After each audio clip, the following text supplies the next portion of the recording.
Welcome to this special mini episode of the Monsters of Geek podcast. It's just me and Andrew today as we're going to discuss.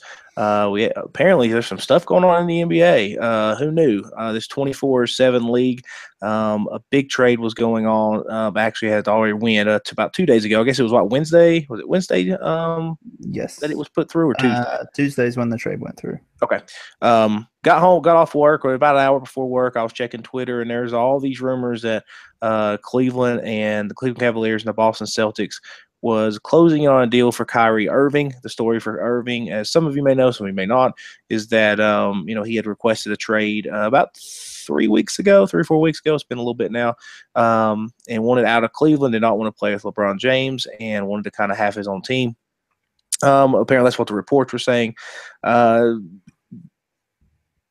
Checked Twitter and it was blowing up. I thought, there ain't no way that was going to happen, especially to Boston. But lo and behold, Kyrie Irving is now a Boston Celtic. Boston also gets Kyrie Irving. Cleveland gets their all-star point guard Isaiah Thomas for Jay Crowder, center Ante Zizic, which was a draft pick for 2016, I think, and is coming over here from overseas. And then Brooklyn's 2018 unprotected first-round pick, the mythical Brooklyn 2018 pick that has been so put on a pedestal by Danny Ainge and the Boston Celtics. Andrew, what was your reaction to the rumors first? Because we talked about Boston being a potential one when it kind of came in, but we thought there's no way that two rivals would, especially two that met in the conference finals, would swap players like that. What was your initial reaction to the rumors first? Well, yeah, it was Tuesday. Like you said, I had a fantasy football draft, so I was busy. I didn't really have time to think about it. But when the story first came out that they were talking, I thought, well, okay, sure. And they've been talking to San Antonio and Phoenix and everybody else too. It's not like anything's going to happen that quickly. And then, and you're actually in that draft too, but you were working, so I was drafting for you. And you texted me in the middle of it. Yeah, I know, right? And then you texted me right in the middle of it and was like, it's done. I was like, what? So, yeah, it came out of nowhere. That's for sure. I don't think anybody saw it coming. And his next draft pick, we were so stunned, he picked Blake Bortles in the second round. I'm joking. Yeah, it was stunning to me when I saw the rumors. I didn't think it would get done, mostly because of the fact they were in the same conference and they just met in the conference finals. Did not think that would happen. Bill Simmons on his podcast was talking about that before. Kind of wishful thinking at that point was that they was going to get Kyrie or a shot at Kyrie. He said there's no way that the Cleveland would trade within the Eastern Conference, or especially the Celtics, and was listening to his kind of his I guess what do you call it, panic podcast, as far as, after the news or whatever. And he said he kind of looked it up, and there's a trade between Phoenix and, I don't know if the Lakers or someone in the West, and it was between, really not this big of a trade, obviously, but it was, they just kind of swapped some role players. But that was the only time that he could find that has ever happened, that two teams that have met in the conference finals actually swapped picks or swapped players before the next season. So, I just didn't think it would happen. The one deal that I thought was eventually was going to happen was that Phoenix deal, whether it was going to be involved Bledsoe and Jackson or Bledsoe and the Bender kid and some picks. That was the one that everybody thought was pretty much done. And they was trying to, not done, but obviously at some point Phoenix would probably relent and put Jackson in the deal. But they didn't. They held strong, didn't do anything there. And then next thing you know, here comes Danny Ainge and swoops it up. So yeah. Still it's don't understand that from Phoenix's side. I mean, I know people like Josh Jackson, but and we'll probably talk about it in a second. Maybe we can talk about it now. Sure. Kyrie Irving is really, really freaking good. Like I think people overlook him because he's been playing with LeBron, but Kyrie is like, I mean, you could make an argument. I would not make this argument. You can make an argument he's a top 5 player in the league. Because when I go, and I was thinking about it yesterday when we thought we were going to be recording this. If you go to make a list of the top players in the league, in no particular order, you go LeBron, Durant, Curry, Kawhi. And then I start thinking about Kyrie after that. Like, Giannis is on his way, probably not quite there. I like Kyrie more than Westbrook. You could make the argument for Harden. I wouldn't fight you on that. Davis, maybe. put Anthony Davis is hurt Okay. too much. I wouldn't. To me, a huge part of your ability is your availability, and he's not there enough. So for me, I like the ceiling potential for Anthony Davis, but I don't like that he's hurt too much. So, I mean, to me, that's a short list, and I could easily be missing someone, sure. But, I mean, after those four, I start thinking about Kyrie in that next tier, I guess. I guess those guys are the top tier, the top four. And then there's the next tier would have Westbrook, Kyrie, Harden, maybe Paul George, yeah. Chris Paul, although he's aging at this point, but those are he's at top 10 easily. Sure. Porzingis, maybe. Yeah, he's on his way. Yeah. I would put Giannis ahead of the Porzingis. Yeah. So if you think about it that way, Boston got the best player. I don't want to get too ahead of whatever you have planned, but if you think about it that way, Boston easily got the best player in the deal. And in general, the rule in the NBA is the team who gets the best player wins the trade. It may not be the case here, but I think it's getting lost in the shuffle how good Kyrie is versus, I guess that was the original point, versus Josh Jackson. Sure. We don't even know if he can shoot. Right. We're pretty sure he can't shoot. I mean, he's a freak athlete, and he'll probably be able to play some good defense if and when he commits to doing that. But we don't even know, like, his ceiling might be Tony Allen. We don't know. Sure. And we know Kyrie's ceiling is like NBA Finals MVP. Like, he's that good. He's been the second best player in his finals teams, but we know he can perform at that level, and we know he can perform on that stage. And it's not something you learn about players at 25 like he is. Right. Well, I think that, I think it is being a little bit overshadowed that Kyrie is a heck of a basketball player. I think he showed in that comeback, even though, LeBron helped out with that. The issue is that he just went crazy off the scoring. I mean, LeBron did everything else and just let him kind of be Kyrie, the scoring that he can do. And I think Kyrie is as good as a scorer as anybody in the league. He's as good as Westbrook. He's as good as Harden. I mean, when he's on, he does stuff that is just absolutely amazing. And during that series, especially from like game 4 on, the Warriors just couldn't do anything with him. 2016, yeah. And even this year's, even though they got, swept, there was games where he was close to 40 points a game with him. So, he's definitely, I think there's an argument he could be top 5. I think he's definitely top 5 scorer in the league as far as just offensive output.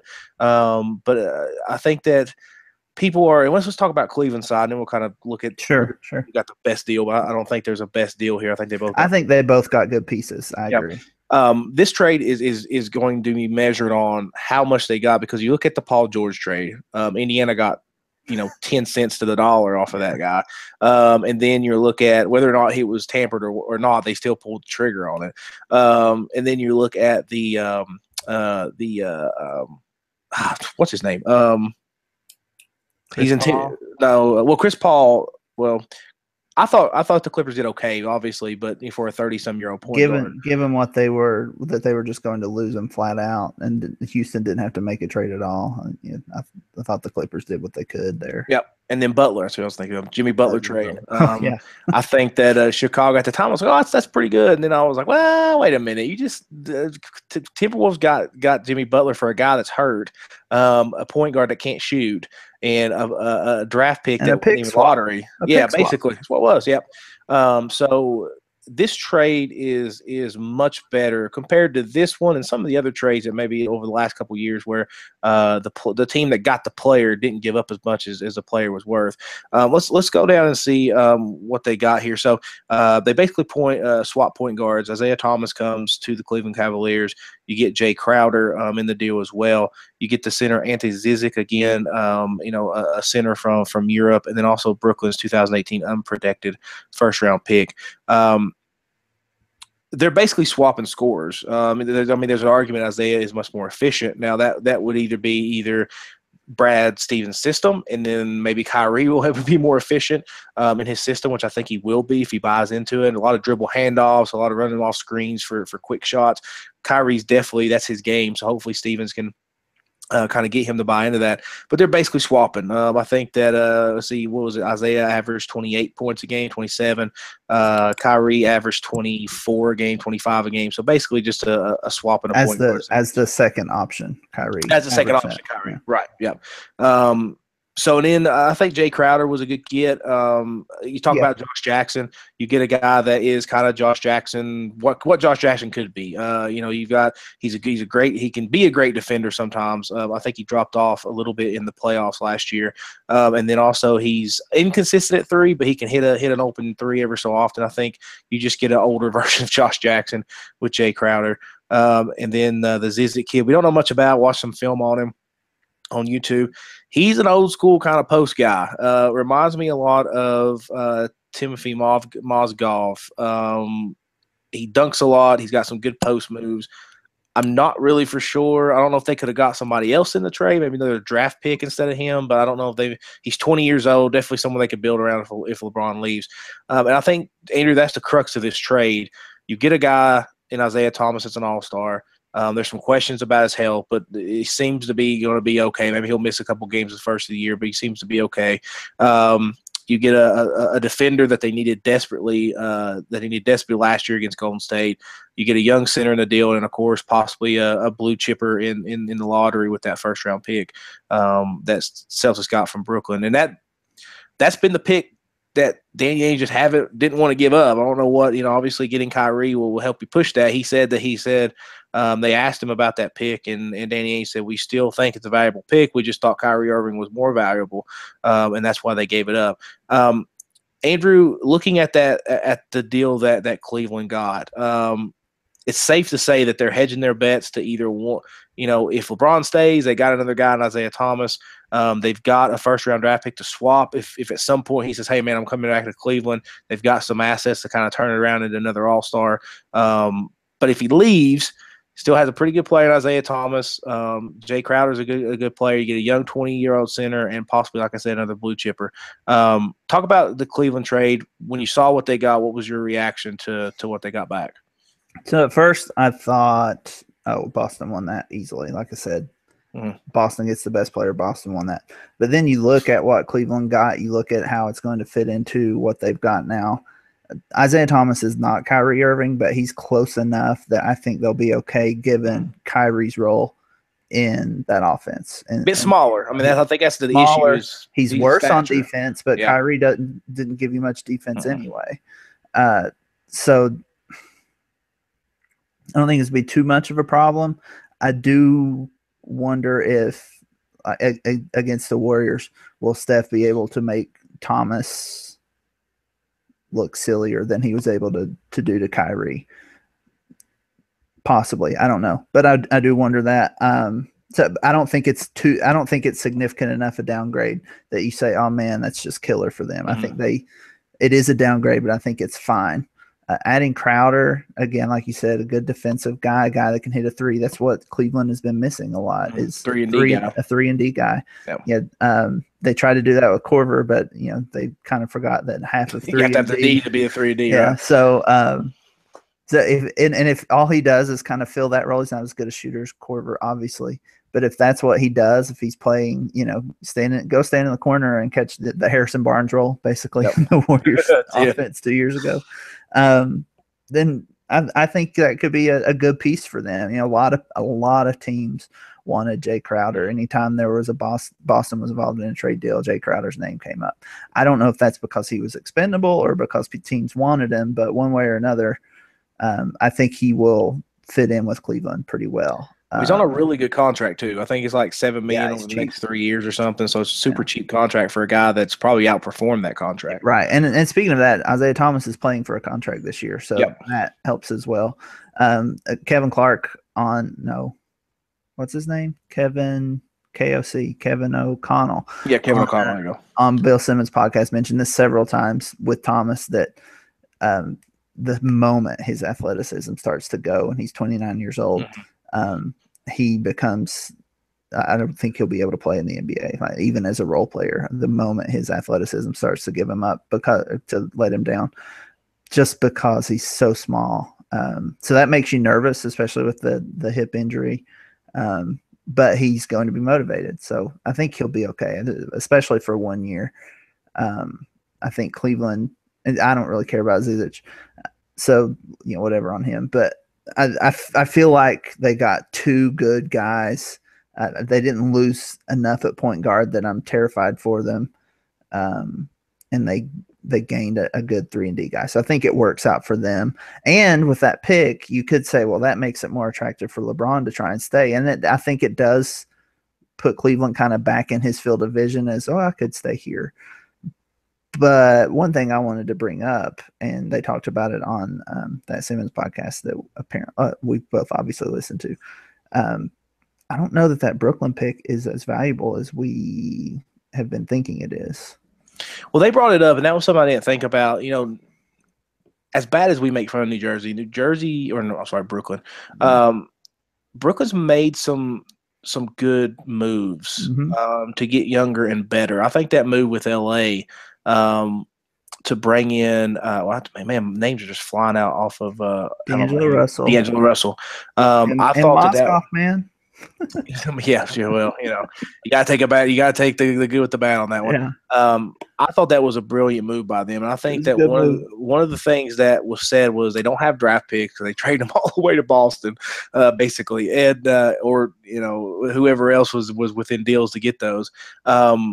I thought that they did a really good job of getting younger and getting a guy that I think could be a solid player in this league and really kind of be better. They will be better this year. So, and he made just like you said, I mean, he made points that he named all the Eastern Conference teams is probably going to suck, but there's going to be Western Conference teams that's going to suck too. And so Cleveland, obviously you got your fingers crossed as top, at the very least top 3, top 4 in a top heavy draft. But if it goes to 8 or 9, or maybe if they see that the Nets are better, maybe try to unload that pick and try to get something else for it during the trade deadline. The value of it goes down as that starts to happen, and that's why I think that's the trouble. By mid-season, by the trade deadline, you're right. That if they're going to move it, I think they need to move it now because there's no chance their value will never get better than it is right now for that pick.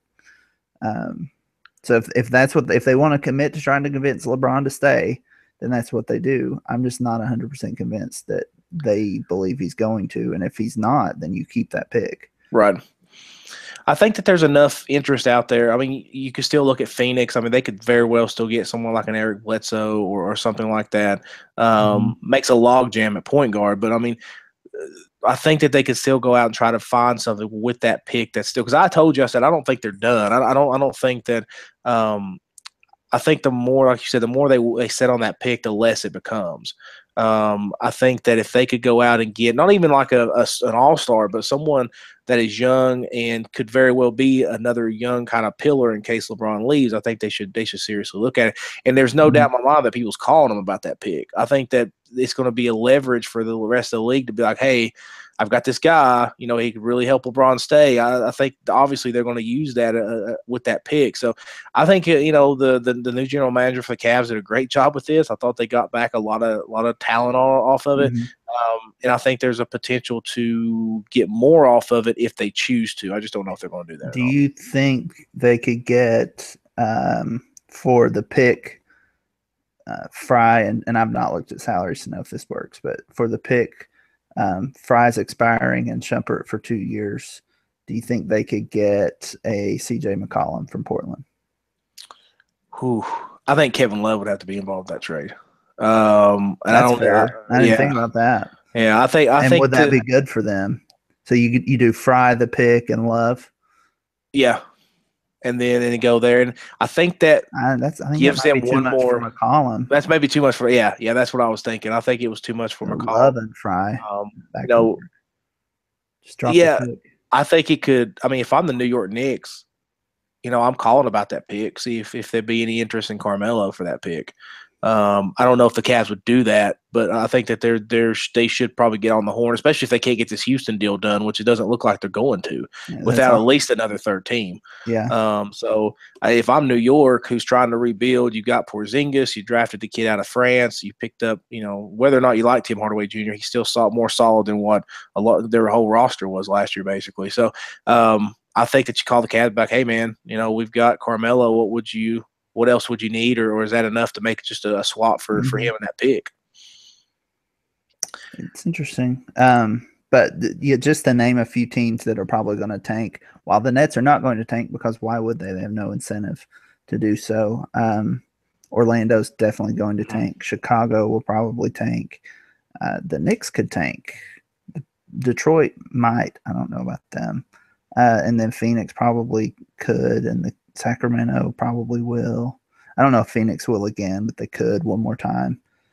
Sacramento could. I mean, there's a long list of teams that are probably going to try and have a worse record than Brooklyn. So I wonder about the value of that pick. Yeah, that's why we just take back and forth, just like I said, and I just feel like that. I don't know if that pick stays for much longer. I think they're already trying to work it and trying to. You got to move it now. You got to move it now. Like if you got to decide trade deadline. Yeah, you got to decide now whether or not you're going to move that, and because you can't, like you said, you can't bet on Brooklyn tanking because, like I said, there's no incentive there for it. So I don't know. I think it's going to be interesting there. Let's talk about the Celtics, and obviously the guy they got back, which we've already talked about a little bit, Kyrie Irving. Heck of a basketball player. We talked about his defensively. Could have some issues there, but offensively, there's no doubt in both of our minds that he's an all-star offensively. How does he fit in with the Celtics? I mean, the Celtics now have only 4 players back from that conference championship squad, that conference, playing in the conference championship squad finals, right? But they've added some, pretty good pieces there with Hayward, Kyrie Irving in there as well. They kept their young guys in Tatum and Brown, which I thought, for sure, in that deal, the Cleveland, I'm sure they asked about him, would have got one of those guys in the deal. They have who else did they got in there? They kept somebody else I didn't think they keep. Anyway, they kept a pretty good core there of talent. The 4 remaining Celtics are Horford, Marcus Smart, Jaylen Brown, and what's his face? He's a center, and I can't remember his name. Rozier, okay. Is the other guy, which, I don't know how I can remember Rozier's name and can't remember, D'Angelo Russell. But yeah, so they gave up a lot, but they also added a ton more talent. I think, if anybody looks at their roster, they're better off talent-wise. Andrew, how long does it take to get that squad together? Like, how long does it take to get them playing together and buying into Stevens' system? Do you think it's like kind of like when the Heat came together with Miami and with LeBron and Wade and Bosh, where it was about a quarter of a year, maybe All-Star? They were good, but not as good as everyone. I think it's probably going to be about the halfway, don't you think? Yeah. I am a huge Brad Stevens believer. I think he's a genius. I can't say fan anymore because he coaches for the enemy. But I'm a major believer in him. I hoped that he would be happy enough in Butler because I'm also a Duke fan, that once Coach K retired, which I thought was going to be 3 years ago, that they would be able to get him. That's probably not what would have happened anyway, because anytime it goes away, they always hire the heir apparent, somebody from the tree, before they branch out. But when he went to Boston, I knew that dream was dead anyway. So I have a lot of faith in him to be able to figure out how to get Kyrie, Hayward, and Horford, especially those 3, to play well together. That's the question is going to be, how quickly does Jaylen Brown take the next step? That's his name, right? Jaylen Brown. Jaylen, yeah, you got it. And how quickly does Tatum adapt to the NBA game? He looks great in summer league, but he's going to have a big role on this team, and I feel like he have a big role, meaning like 20, 25 minutes a game. I feel like they're going to put his feet to the fire quickly. And I think it'll take a while, but I think they'll figure it out. Like you said, they're more talented now.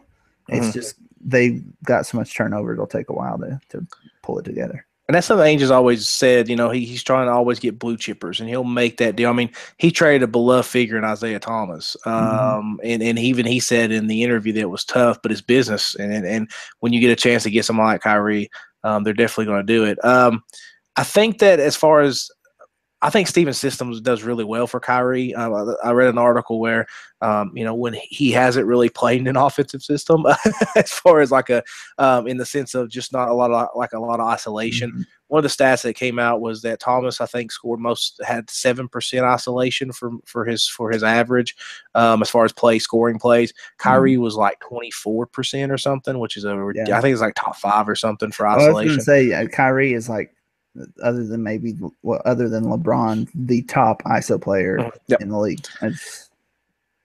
He's unreal. He's unbelievable. Two kind of different type of players there, but I do believe that some people see when Kyrie's at his worst, he's ISO all the time. Like that's when Kyrie can get, even though he does some amazing things, he usually throws up some air balls. He usually gets caught in the lane with nowhere to go type of thing sometimes when he plays out of control.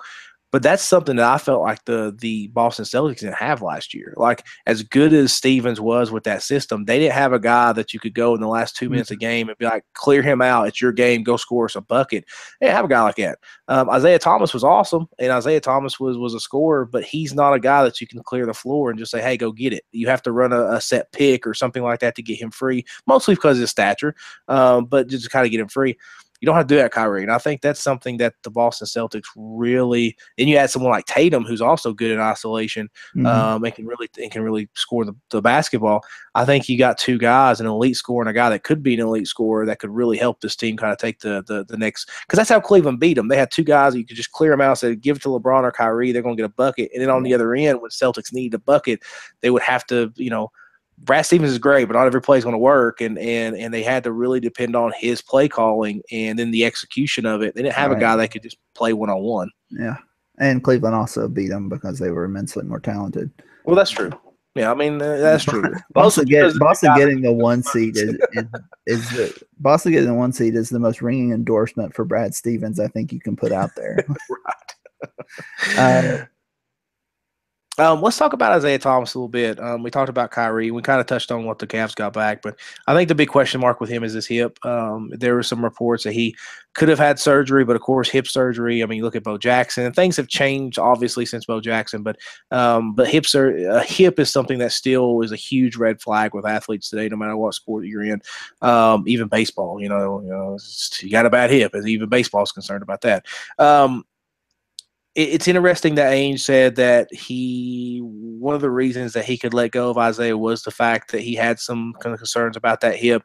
Isaiah did not have surgery to fix it. He elected to rehab it, try to get it back, which a lot of people thought wasn't a great idea, that he probably should have had the surgery right after the season and see how it went. But it's going to be interesting to see if he's full health. And obviously, Andrew, that changes things if he's not. Mm-hmm. If he's struggling. He's supposed to check in, from what I've read, with the Cavaliers medical squad in 7 days for the trade to go through.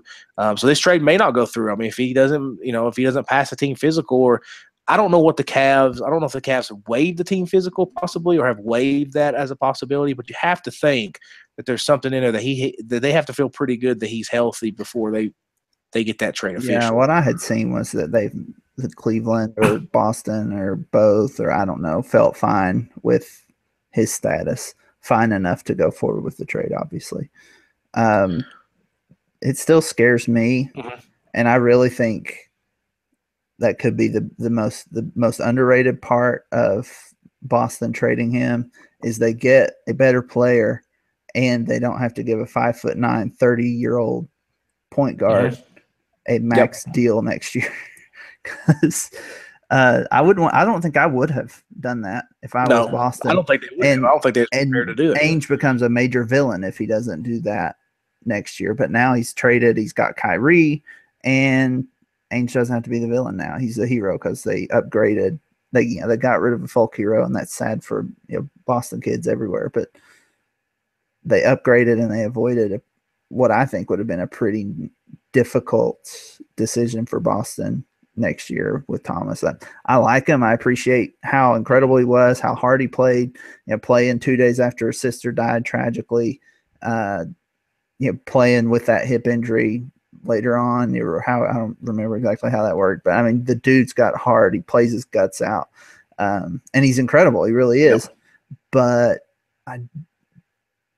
I wouldn't want a 5'9" point guard on my team No, me neither. for max deal. Yep.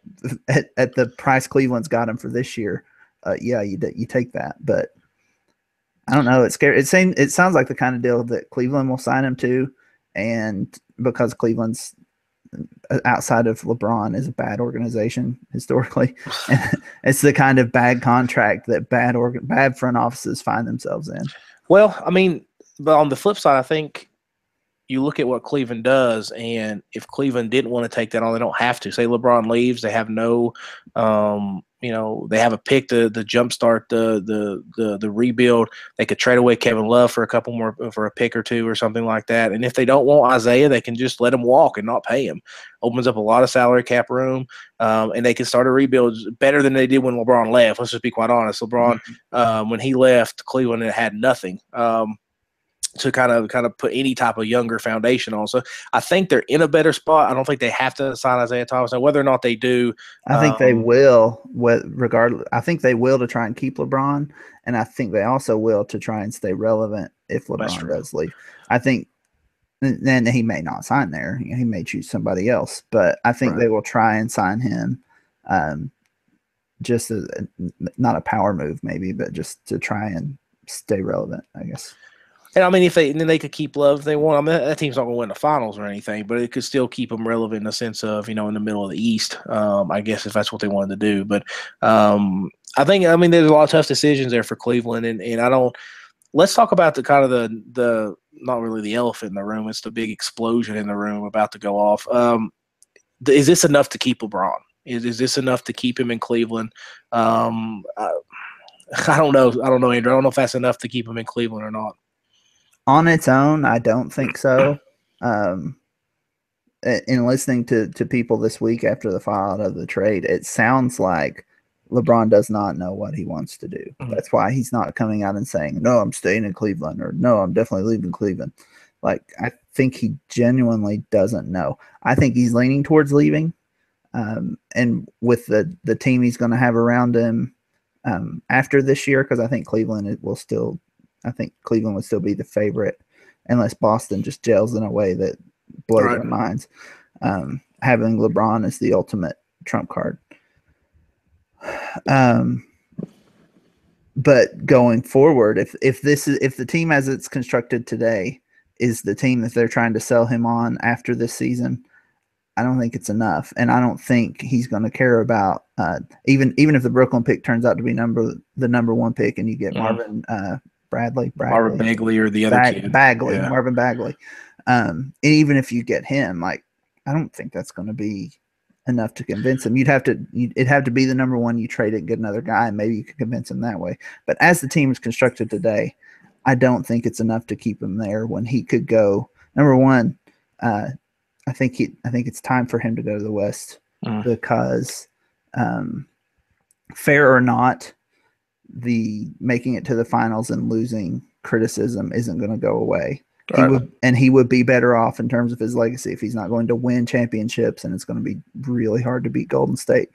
You're better off losing to them in the Western Conference Finals than in the NBA Finals. It's counterintuitive. It doesn't make a lot of sense when you think about it, but that criticism is always going to be there of 7, 8 straight in NBA Finals, whatever it is, and you only won two of them. Three of them. Yep.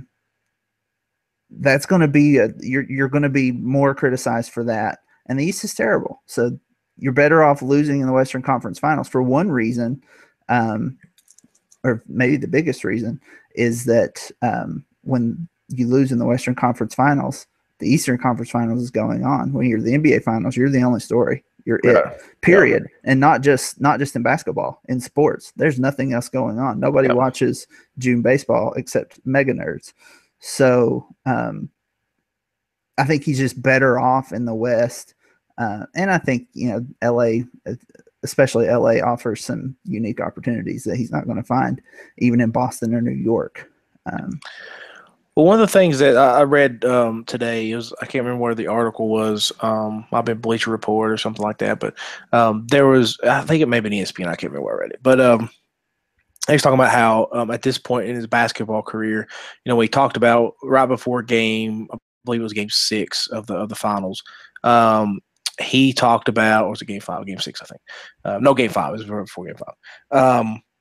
He's talking about how, he's won 3 championships. His legacy has been cemented as a great basketball player, and how, according to this article, he's kind of given up the chase for Jordan as far as getting 6 championships, 7 championships, because he knows, one, he's got a ton, obviously his age, even if, he went to the next, that there's very little doubt. There's very little that would guarantee him the next 5 years or something to go to the finals and also win, because he has to go through Golden State.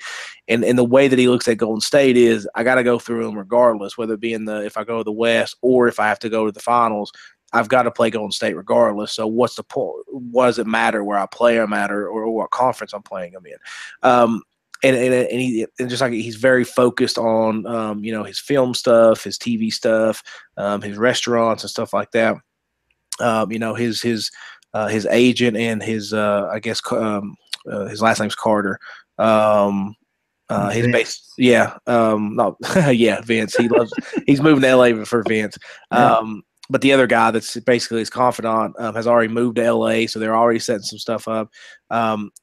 For the sound of the article, he is comfortable with his NBA career right now, even though he still wants to win finals and still wants to be successful, that if he doesn't win a finals from here on out, I don't think it's going to bother him as much as it would have 2 or 3 years ago. Mm-hmm. So I think that he has kind of mellowed on that a little bit, and I think that opens up his options a bit more to be able to go to LA and feel okay with that. And he did what he said he was going to do in Cleveland. Like, Cleveland can't be mad if he leaves. He brought him a title this time around, and everything else that kind of came with it. So I think he's okay with his legacy as a Cavalier. I think he's okay with his legacy as a basketball player.